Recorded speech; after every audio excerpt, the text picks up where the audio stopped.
কাঁচাবাজারের খবর জানাতে কারণ বাজার থেকে যুক্ত হচ্ছেন আমাদের সহকর্মী ফয়সাল রয়েল।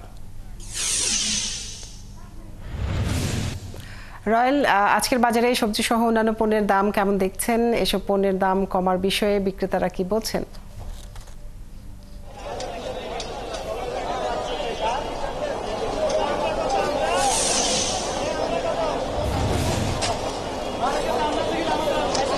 প্রথমত বলে রাখি, গেল কয়েকদিনে বৃষ্টির যে পরিস্থিতি সেই কারণে কিন্তু আমরা আজকে শুক্রবারের যে বাজার সেখানে কিন্তু সবজির যে দাম সেখানে কিন্তু আমরা চরম একটি ঊর্ধ্বমুখী গতি আমরা দেখতে পেরেছি। অর্থাৎ আপনি যদি গতকালের সাথে যদি আজকের দাম তুলনা করেন যে কোনো সবজি, সেখানে আপনি দেখবেন 7 থেকে 10 টাকা দাম বেড়েছে প্রতি কেজিতে।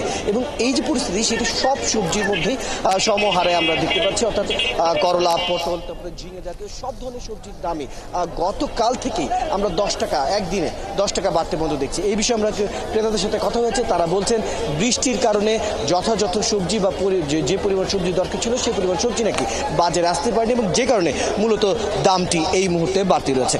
যদিও এখানে ক্রেতারা এই বিষয়ে বেশ দ্বিমত পোষণ করছেন। তারা বলছেন যে পরিমাণ সবজি সবসময় বাজারে আসে এবং যে পরিমাণ এখনও সেই বন্যার পরিস্থিতি তো আগের মতো নেই, ক্রেতারা বলছেন তাহলে কেন এখন পরিবহনের সেই গাড়িগুলো ঢুকবে না। এবং তারা সরাসরি বলছেন এটি হচ্ছে বিক্রেতাদের একটি অজুহাত মাত্র, তারা একটি অজুহাত দেখিয়ে পণ্যের দাম বাড়িয়ে দিচ্ছেন এবং সেই পরিস্থিতি সেই অভিযোগ কিন্তু ক্রেতারা করছে। আজকের বাজারে আপনি যে কোনো সবজি যদি দেখেন, টমেটো থেকে শুরু করে পটল, ঝিঙে, পেঁপে সব ধরনের সবজি কিন্তু আপনি 50 টাকার উপরে আপনি পাবেন। এবং অনেক সবজি আমরা কিন্তু আজকের বাজারে, যেটি গতকালও 50-55তে বিক্রি হচ্ছিল, আজকে 60-65তে বিক্রি হয়েছে।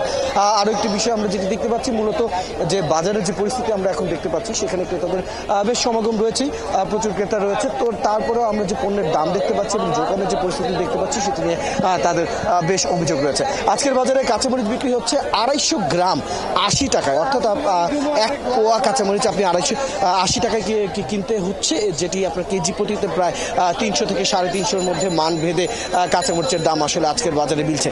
ক্রেতারা বলছেন যে পরিমাণ কাঁচামরিচ এখন তারা কিনতে পারছেন তাদের বাজেট বা আজকের অনুমানিক বাজেট অনুযায়ী, সেটিতে আসলে খুব বেশি হলে কাঁচামরিচ 2 দিনের যাবে। 2 থেকে 3 দিনের কাঁচামরিচ আসলে বেশিরভাগ ক্রেতারা কিনছে, কারণ তার চেয়ে বেশি কাঁচামরিচ আসলে সব ধরনের সব আয়ের মানুষের কেনা খুব বেশি একটা সম্ভব হচ্ছে না। কাঁচামরিচের যে বিক্রেতা রয়েছেন তার সাথে কথা হয়েছে, তিনি বলছেন এখন মূলত 250 গ্রাম আধা কেজি কাঁচামরিচ কেনার লোকই বেশি, কেজি খানেক কাঁচামরিচ আসলে কেনার যে লোক সেটি আসলে এখন খুব একটি পাওয়া দায় হয়ে যাচ্ছে। এবং এই যখন পরিস্থিতি আমরা দেখতে পাচ্ছি যে সব ধরনের সবজিরই যে অবস্থা সেটিতে আমরা মোটামুটি বলতেই পারি সবজির দাম কমার তো কোনো সম্ভাবনা এখন পর্যন্ত ক্রেতারা বলছেন নেই। এবং ক্রেতারা তো সেটি দেখছেন না, এবং বিক্রেতারাও বলছেন যে সরবরাহ বাড়লে দাম কমার যে সম্ভাবনা, বাড়লে দাম কমার একটা সম্ভাবনা দেখা দেবে।